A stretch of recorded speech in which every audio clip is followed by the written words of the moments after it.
Shalom. Shalom. Jemaat bilang shalom tarik-tarik sekali. Coba bilang shalom, senyum. Karena kita datang ibadah tidak baku marah, kita sukacita. Apapun itu kondisi hidup kita. Jadi pendeta bilang shalom, coba jemaat lihat pendeta terus bilang senyum sedikit baru bilang shalom. Jangan muka tegang-tegang. Shalom. Biarkanlah damai sejahtera itu tetap untuk kita. Apapun perjalanan hidupmu, masalah tantangan hidupmu, percaya bahwa ketika kita datang beribadah sukacita, supaya undur dan pulang dari ibadah itu berkat engkau bawa pulang dalam sukacita ibadahmu.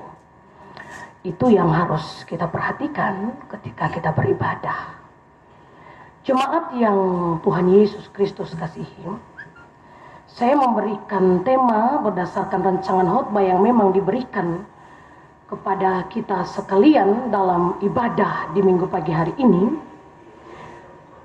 Allah yang hidup memberikan kehidupan. Allah yang hidup memberikan kehidupan.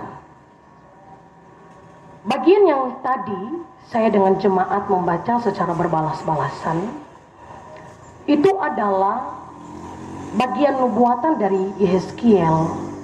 Yehezkiel adalah seorang imam, tetapi juga seorang nabi dari tengah-tengah bangsa Israel, secara khusus dari suku Yehuda. Yang pada saat itu mereka ditawan, mereka dijajah, dan mereka ada di Babel dalam pembuangan. Disitulah Yehezkiel ada bersama-sama dengan kaumnya, dengan bangsanya dalam pembuangan itu. Dan ketika mereka ada dalam keadaan itu, mereka berharap bahwa bangsa Asyur adalah bangsa yang kuat, akan menolong supaya berperang melawan Babel. Babel kalah supaya mereka terlepas. Karena bangsa yang kuat pada saat itu kerajaan Asyur. Sehingga ketika ditawan Israel, Israel mengharapkan pertolongan dari Asyur supaya Asyur maju lawan bangsa Babel. Kalau kalah mereka bisa dibebaskan dari bagian penjajahan itu. Dan di tengah-tengah itulah ketika Babel menjajah Israel, secara khusus suku Yehuda, secara politis mereka dihancurkan dalam peperangan. Tetapi secara rohani di Yerusalem, bait Allah mereka dihancurkan. Sehingga mereka terpuruk dari sisi politik. Tetapi juga mereka terpuruk dari sisi rohani. Karena tempat yang mereka puji-puji dan banggakan itu Yerusalem, yang adalah bait Allah dibangun di sana. Tempat yang selalu dituju, tempat yang selalu menjadi tempat penyembahan, dihancurkan oleh Babel pada saat itu. Dan pada saat itu juga mereka ditawan. Disitulah Allah memilih Yehezkiel menjadi imam, tetapi sekaligus menjadi nabi dari tengah-tengah kaumnya, yaitu kaum Yehuda. Maka isi yang kita baca ini bukan nubuatan yang biasa-biasa saja. Ini nubuatan yang adalah satu penglihatan yang pada akhirnya harus disampaikan oleh Yehezkiel kepada kaumnya, kepada bangsa Israel. Jadi bukan hanya Tuhan Allah kasih tahu firman untuk dia bicara. Tapi ayat 1 jelas, dia dituntun. Lalu kekuasaan Tuhan meliputi aku dan ia membawa aku keluar dengan perantaran rohnya. Dia dituntun di dalam roh untuk melihat lembah yang kekelaman penuh dengan tulang-tulang manusia yang kering. Jadi bukan nubuatan biasa-biasa saja, tapi nubuatan yang didasari oleh penglihatan di dalam roh yang menuntun. Maka ia melihat, Yehezkiel melihat tulang-tulang kering tersebut, mengartikan bahwa itu adalah tulang-tulang yang terbunuh dalam peperangan yang terjadi antara Babel dan Israel, secara khusus kaum Yehuda. Dia melihat itu dalam setiap penglihatan yang Tuhan kasih kepadanya. Tulang-tulang kering yang berserakan,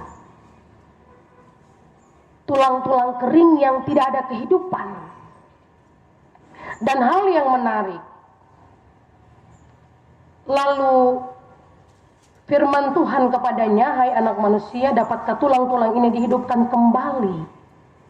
Dan Yeskiel memberikan jawaban imannya, ya Tuhan Allah, Engkaulah yang mengetahui. Dalam penglihatan itu ketika dia melihat ada pertanyaan yang Tuhan kasih kepadanya. Kira-kira tulang-tulang ini bisa dihidupkan kembali? Sederhananya begitu Tuhan Allah bertanya kepada Yeskiel. Tetapi ia menjawab dengan sangat sederhana. Tetapi ini jawaban iman. Dia bilang semua itu Tuhan yang tahu. Ini berarti dia mau bilang bahwa dia manusia yang terbatas. Dia tidak tahu apa-apa. Cuma Tuhan yang tahu karena Tuhan yang punya kuasa. Ini jawaban yang sangat sederhana. Tetapi sangat bermakna dalam kehidupan rohani seorang imam yang sekaligus adalah seorang nabi ini. Dan pada akhirnya dalam penglihatan itu, firman Allah kepadanya, bernubuatlah mengenai tulang-tulang ini.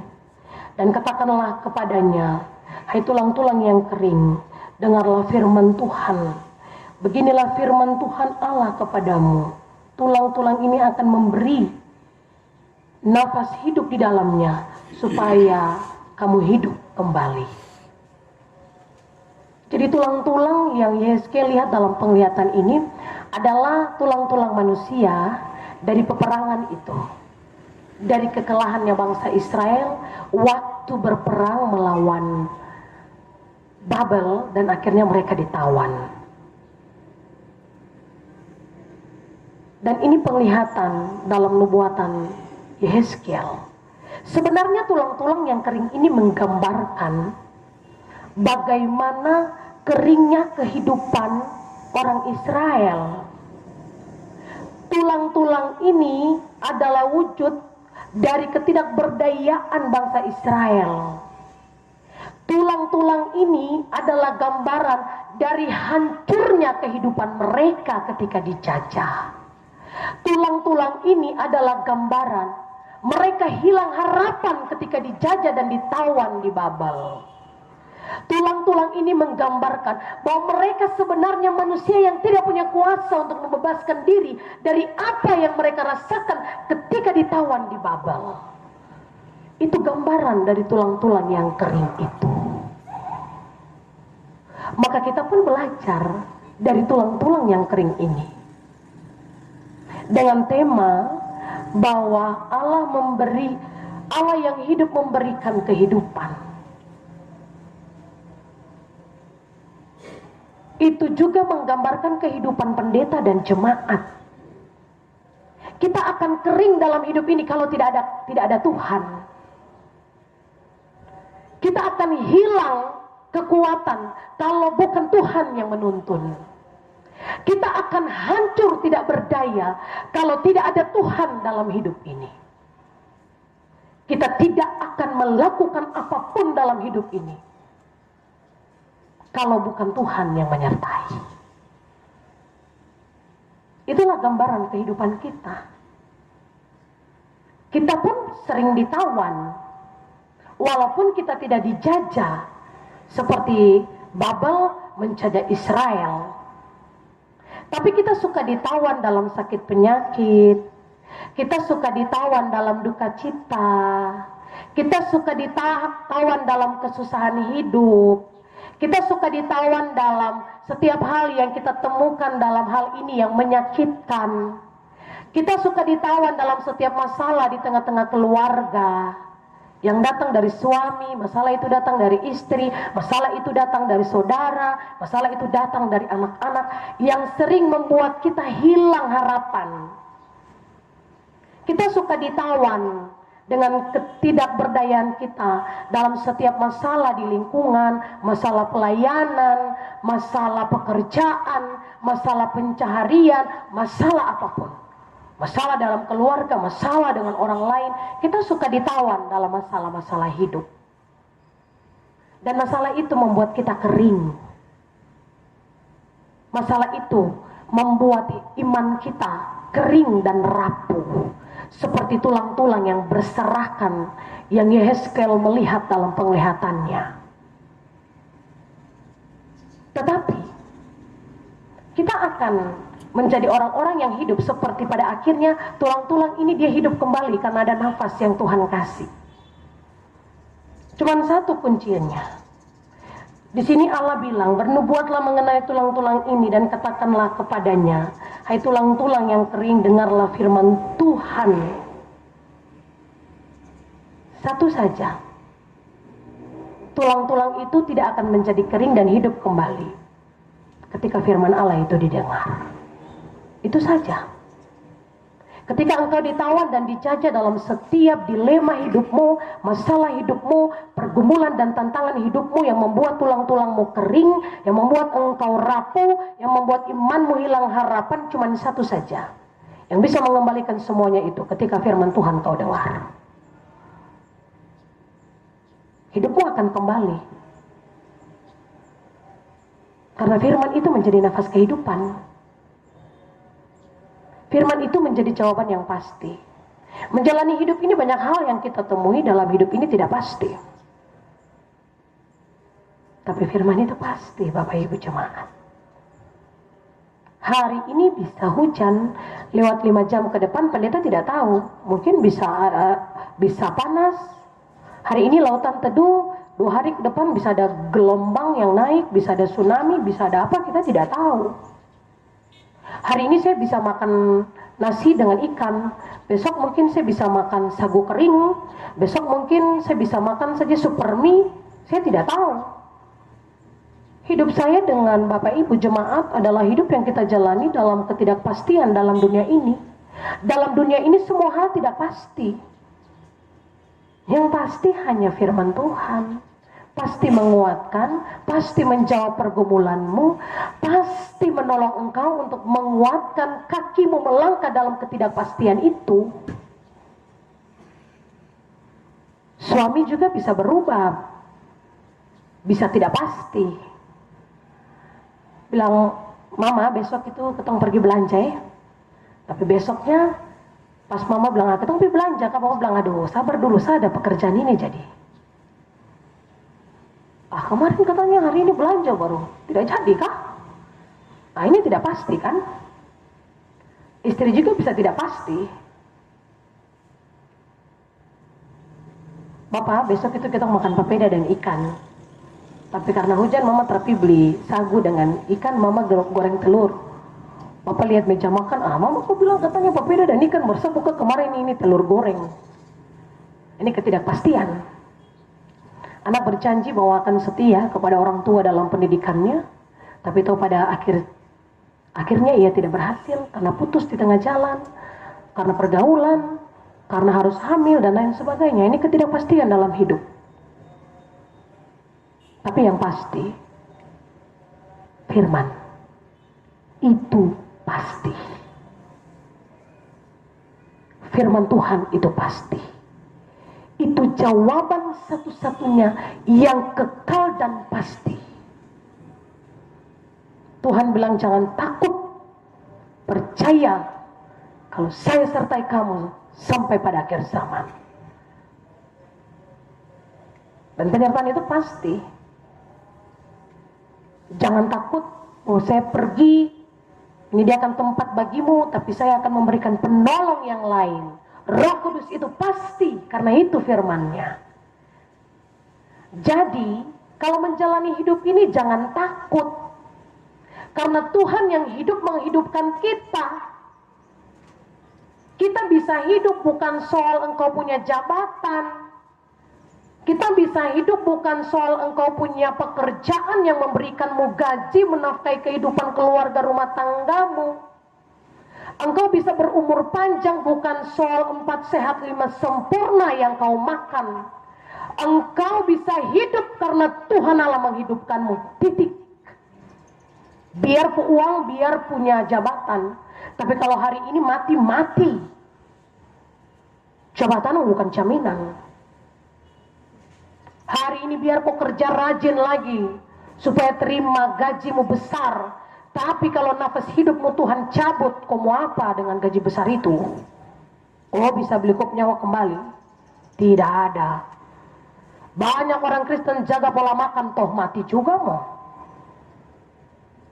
Asal harus makan makanan yang sehat supaya jangan sakit-sakit. Tapi banyak orang jaga pola makan, mati juga mau. Ya kan? Dalam hidup ini tidak pasti. Kalau kita hidup cuma satu, karena Tuhan punya kuasa menghidupkanmu. Tanpa Dia engkau tidak akan hidup. Kalau pendeta bertanya, Bapak Ibu jemaat, mampukah engkau hidup tanpa Tuhan? Pasti memberikan jawab, oh tidak bisa pendeta. Kita hidup ini kita butuh Tuhan. Tanpa Tuhan kita orang tidak bisa hidup. Tapi banyak orang tidak menjalani kehidupannya. Pengharapannya bukan kepada Tuhan. Seperti bangsa Israel ini, sudah ditawan, bukannya berharap kepada Tuhan, tapi berharap kepada Asyur. Supaya Asyur bisa maju untuk berperang dengan Babel, supaya Babel dikalahkan, mereka keluar. Berharap ya jangan sama manusia. Karena manusia juga terbatas. Istri berharap sama suami.